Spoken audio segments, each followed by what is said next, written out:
Vous avez sûrement déjà entendu l'histoire de Noé et de son arche.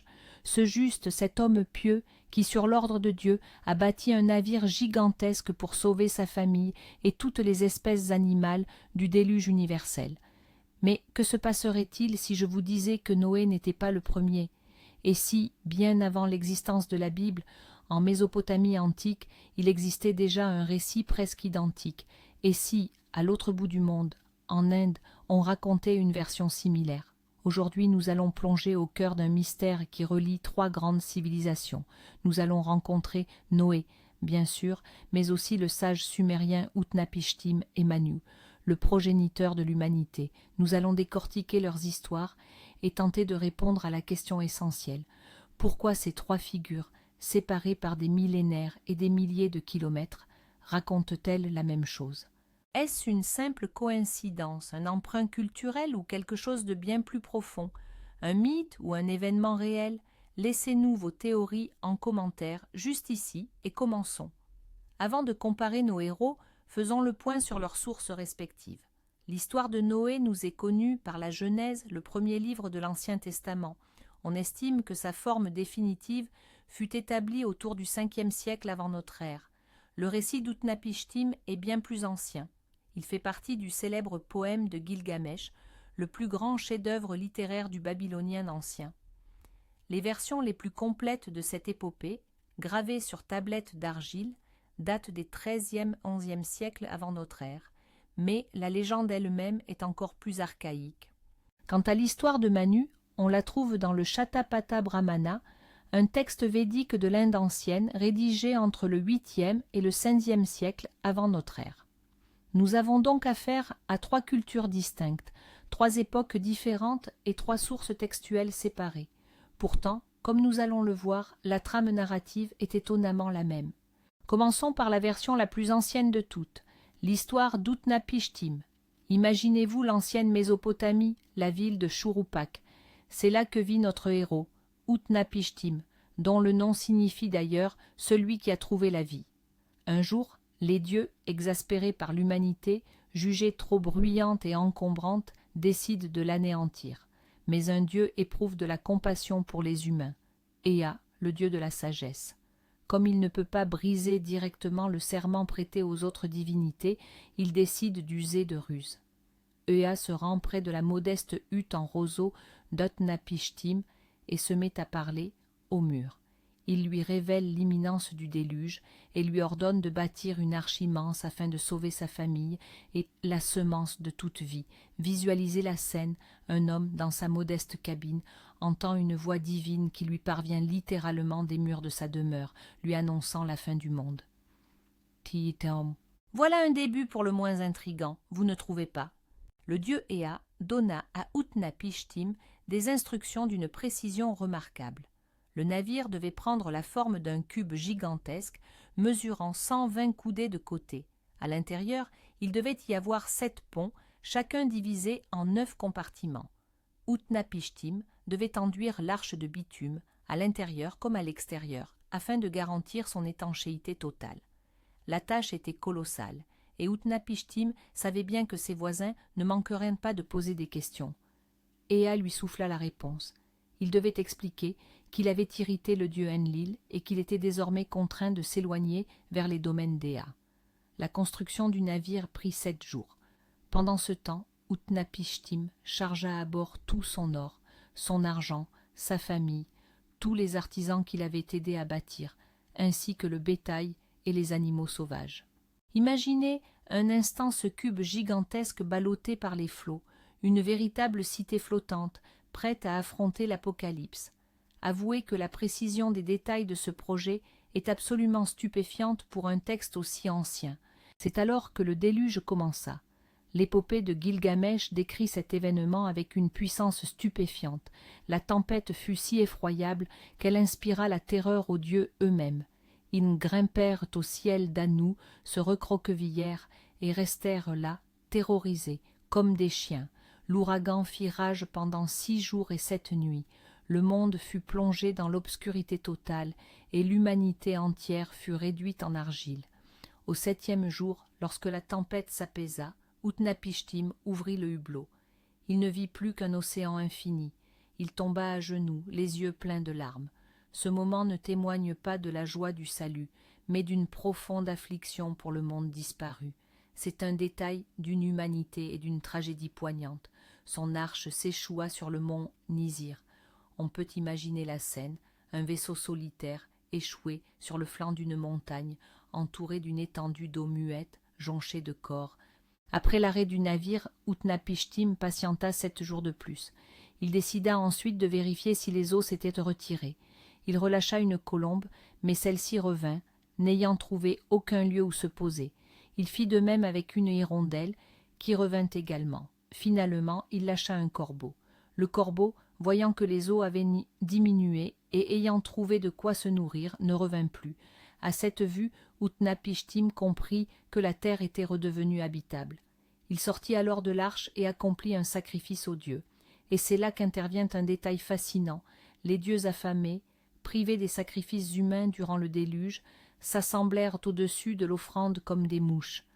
S'ils se réjouissaient du salut d'Utnapishtim, Enlil, le dieu initiateur du déluge, fut au contraire furieux que quelqu'un ait pu survivre. Finalement, le dieu Ea le persuada d'accepter ce fait, et en récompense de sa persévérance, Utnapishtim et son épouse obtinrent l'immortalité. Cette histoire, pleine de détails et de dramaturgie, servira de base à notre comparaison.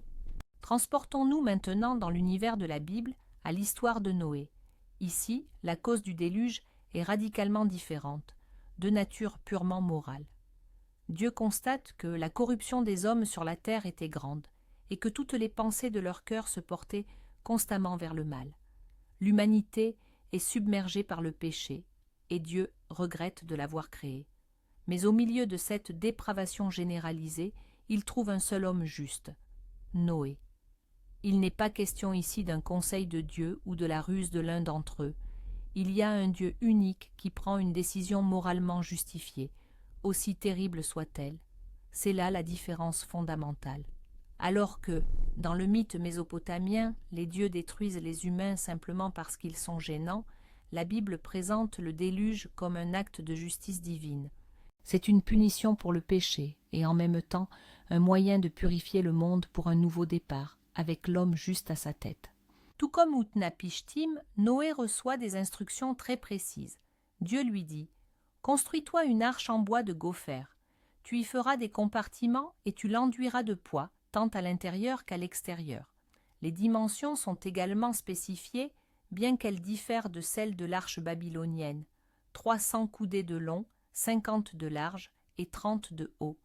Ce n'est plus un cube, mais un vaisseau allongé, beaucoup plus proche de l'idée que nous nous faisons d'un navire. L'arche doit comporter 3 ponts. Noé doit emmener avec lui sa femme, ses 3 fils et leurs épouses, et, évidemment, des animaux. Mais il y a ici une précision capitale. Il faut prendre les animaux impurs par couple, mais les animaux purs par 7 couples. Ceci afin qu'après le déluge, ils puissent être offerts en sacrifice sans risquer d'anéantir l'espèce.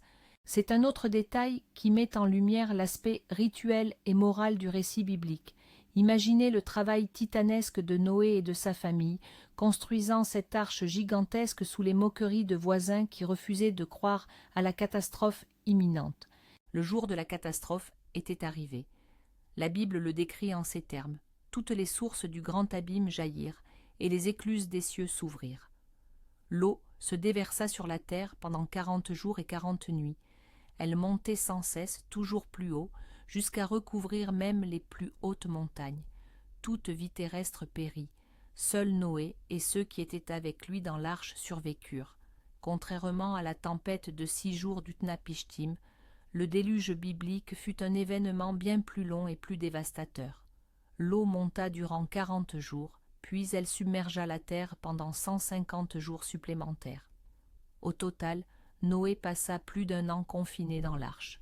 On ne peut qu'imaginer l'état psychologique de ces quelques âmes enfermées dans une boîte de bois, ballottées par les vagues au-dessus d'un monde anéanti.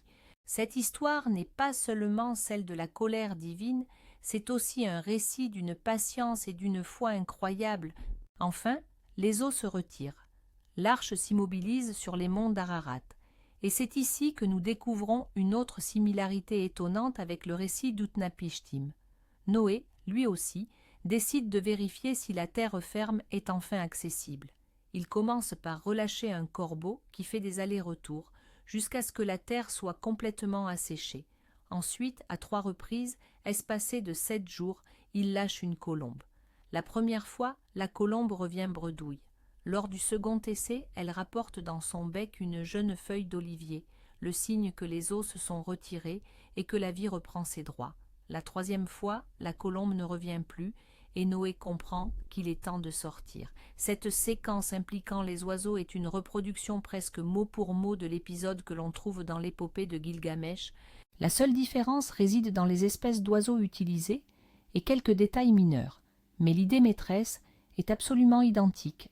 Une fois sorti de l'arche, le premier geste de Noé est d'ériger un autel et d'offrir un holocauste à Dieu, utilisant des animaux purs.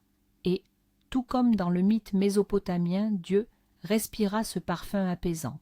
Ce sacrifice devient le symbole d'une nouvelle alliance, d'un nouveau pacte entre Dieu et l'humanité. Dieu promet de ne plus jamais détruire toute vie par un déluge. En signe de cette promesse, il place l'arc-en-ciel dans les nuages. Contrairement à Utnapishtim, Noé ne reçoit pas l'immortalité personnelle. Sa récompense est la promesse faite par Dieu à toute l'humanité.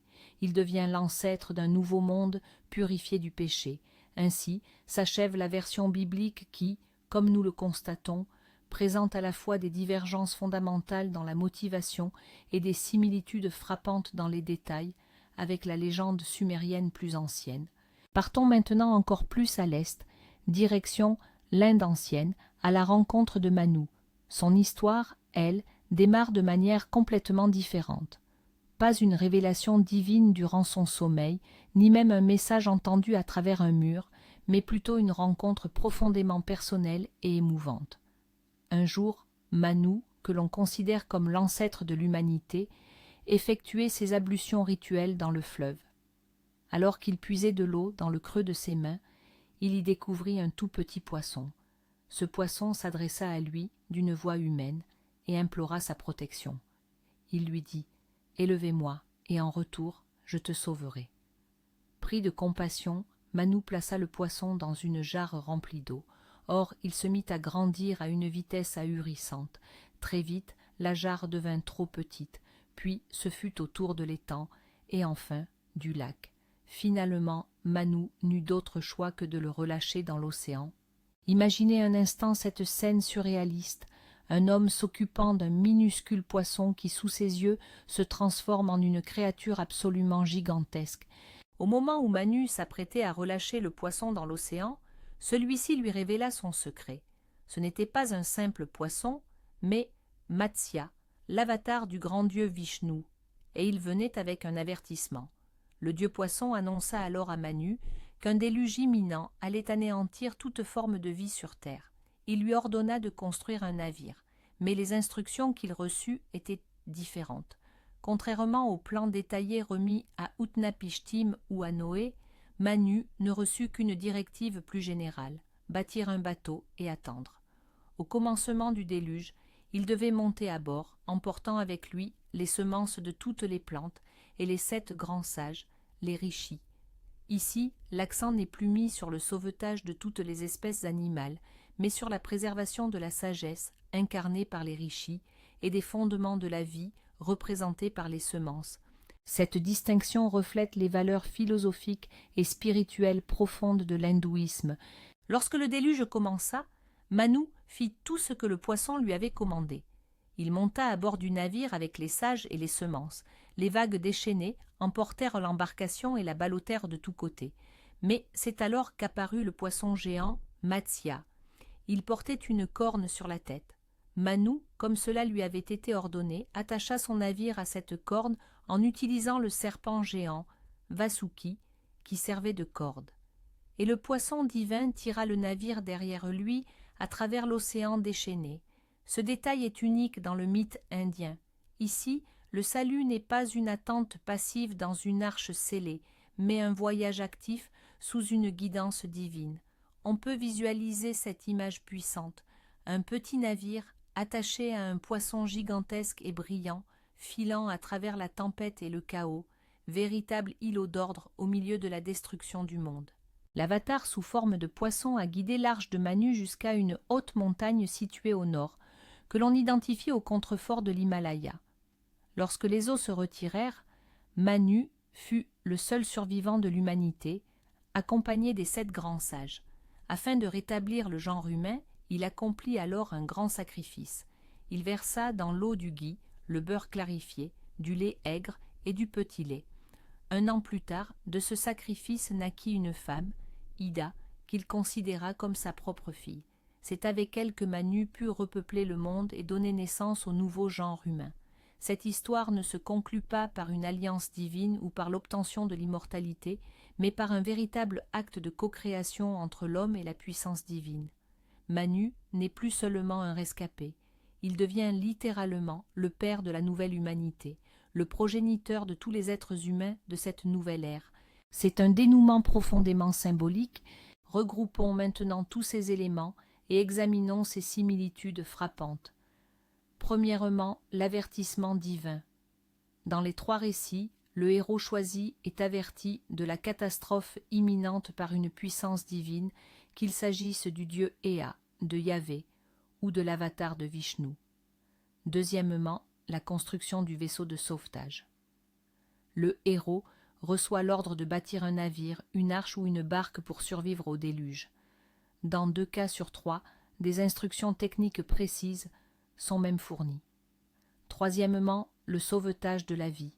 Le héros ne sauve pas seulement sa famille et lui-même, mais également les germes de la vie, qu'il s'agisse des animaux, un couple de chaque espèce, de la semence de toute vie ou des semences de toutes les plantes. L'idée de préserver la biodiversité est donc inhérente à ces 3 mythes. Poursuivons la liste des parallèles. Le 4e point, la catastrophe planétaire. Dans tous les récits, on décrit un déluge d'une ampleur telle qu'il anéantit la quasi-totalité de la vie sur Terre. Il ne s'agit pas d'une inondation locale, mais bien d'un cataclysme universel. 5e, l'échouage sur une montagne. Une fois le déluge terminé, l'embarcation de sauvetage accoste au sommet d'une haute montagne, que ce soit le Nizir, l'Ararat ou l'Himalaya. Cela symbolise le début d'une nouvelle vie, prenant racine au point le plus élevé de ce monde purifié. 6e, le sacrifice après le salut. Une fois sur la terre ferme, la première action du héros est d'offrir un sacrifice pour remercier les dieux de l'avoir épargné. Et 7e, le héros devient le progéniteur d'une nouvelle humanité. Noé, Utnapishtim et Manu sont tous à l'origine du nouveau monde. Reconnaissez qu'une telle quantité de coïncidences retrouvées dans des cultures qui se sont apparemment développées de manière indépendante ne peut être le fruit du simple hasard. Comment expliquer une telle ressemblance alors? Il existe 2 grandes théories. La première est la théorie de la diffusion culturelle ou plus simplement celle de l'emprunt. Comme nous l'avons déjà établi, la version mésopotamienne du mythe du déluge est la plus ancienne des 3. La Mésopotamie était le berceau de la civilisation, un carrefour vibrant d'échanges commerciaux et culturels. Il est fort probable que cette histoire, à la fois puissante et dramatique, ait été transmise oralement, voyageant avec les caravanes et les marchands. Arrivée dans d'autres cultures, elle s'est adaptée, elle a été modifiée, absorbant les croyances et les valeurs morales locales. Ainsi, chez les Hébreux, elle a pris un caractère strictement monothéiste et moralisateur, tandis que chez les Indiens, elle a gagné en profondeur philosophique et a intégré l'idée de la cyclicité du temps. Imaginez une carte où cette histoire, telle une flamme, serait transmise d'un peuple à l'autre, changeant de couleur et de forme, mais conservant son noyau essentiel. Cette théorie apporte de nombreuses explications. La proximité géographique entre la Mésopotamie et l'ancien Israël rend par exemple l'emprunt du récit biblique presque évident. De nombreux détails, notamment l'épisode des oiseaux, sont si similaires qu'il est difficile d'imaginer qu'ils aient pu émerger de manière indépendante. Le lien avec l'Inde est moins évident, bien que des contacts commerciaux et culturels entre la vallée de l'Indus et la Mésopotamie aient existé depuis la haute Antiquité. Cependant, cette théorie présente également des faiblesses. Les mythes du déluge ne se limitent pas à ces 3 cultures. On les retrouve en Grèce, chez les peuples d'Amérique, en Australie, dans les îles du Pacifique, en réalité, presque partout sur la planète. Et si les détails diffèrent, la trame narrative principale, la destruction du monde par l'eau et le sauvetage d'une poignée d'individus, demeure constante. Sandom.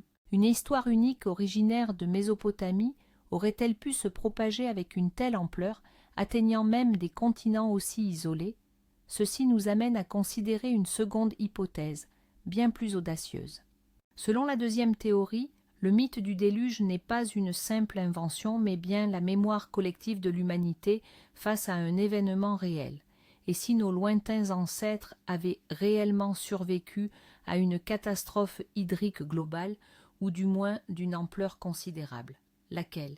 Les scientifiques avancent plusieurs hypothèses. L'une des plus populaires est liée à la fin de la dernière période glaciaire, il y a environ 10 à 12 000 ans.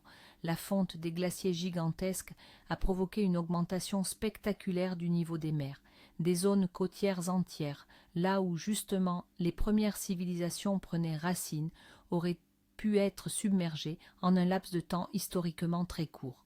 Pour les populations de l'époque, cela aurait été perçu comme la fin du monde. Imaginez un instant, en l'espace d'une ou deux générations, la mer avance inexorablement et engloutit vos terres. Un tel traumatisme aurait, sans aucun doute, laissé une trace indélébile dans la mémoire collective. Il existe une hypothèse encore plus précise, celle du déluge de la mer Noire. Selon certains géologues, il y a environ 7500 ans, la mer Noire n'était qu'un lac d'eau douce, dont le niveau se situait largement en dessous de celui de la Méditerranée. Lorsque le niveau des océans s'est élevé, les eaux salées de la Méditerranée ont fini par rompre l'isthme naturel qui formait l'actuel détroit du Bosphore. Selon cette théorie, l'eau s'est alors précipitée dans la mer Noire, formant une cascade gigantesque, 200 fois plus puissante que les chutes du Niagara. Le niveau montait alors d'environ 15 cm par jour, d'immenses zones côtières, autrefois fertiles, ont été submergées. Les populations locales ont été contraintes de fuir, emportant avec elles le souvenir terrifiant de ce déluge, un souvenir qui aurait ensuite donné naissance au mythe. Bien que controversée, cette théorie offre une explication potentielle à la récurrence et à la puissance du mythe du déluge dans cette région du monde, s'étendant de la Mésopotamie jusqu'au bassin méditerranéen. Qu'avons-nous en fin de compte? D'un côté, des preuves convaincantes montrent que le récit du déluge s'est propagé de la Mésopotamie vers d'autres cultures, se transformant au passage. Les similitudes entre l'épopée de Gilgamesh et la Bible sont trop frappantes pour n'être qu'une simple coïncidence. De l'autre, l'idée que cette histoire ancienne puisse reposer sur des faits réels est particulièrement captivante. Peut-être que la vérité se situe quelque part entre les deux. Une catastrophe réelle, comme la fonte des glaciers ou la rupture du Bosphore, aurait pu donner naissance aux premières traditions orales. En Mésopotamie, ces traditions se sont structurées en un mythe puissant et flamboyant. Grâce à l'influence culturelle majeure de la région, ce mythe s'est ensuite propagé dans tout le monde antique, devenant la base des histoires que nous connaissons aujourd'hui. En définitive, ce n'est pas un simple emprunt, mais bien la superposition d'un mythe sur une mémoire historique déformée. Ainsi, nous avons Noé, Utanapishtim et Manu, 3 héros, 3 arches, un seul déluge. Nous avons vu à quel point ces histoires sont intimement liées. Ce ne sont pas de simples mythes distincts. Il s'agit très probablement de 3 versions d'une même histoire fondatrice, passée au prisme des cultures, des religions et des époques.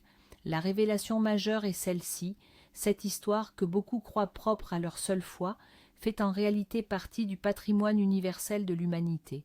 Elle démontre comment nos ancêtres, peu importe leur localisation, ont cherché à donner un sens au pire cataclysme naturel en y inscrivant une signification supérieure, l'idée de châtiment, mais aussi de purification et de renaissance, et le fait que, des milliers d'années plus tard, nous continuions de raconter et d'analyser ces récits, témoigne de leur incroyable pouvoir. Merci d'avoir suivi cette vidéo jusqu'au bout. Si le sujet vous a passionné, n'oubliez pas de laisser un pouce bleu et de vous abonner pour ne manquer aucune de nos prochaines analyses. Et voici la grande question que je vous pose. Selon vous, de quoi s'agit-il? Du grand voyage d'un mythe fondateur ou de l'écho d'une catastrophe réelle figée dans la mémoire de l'humanité? Quelle théorie vous semble la plus convaincante? Laissez votre avis en commentaire, je suis impatient de vous lire.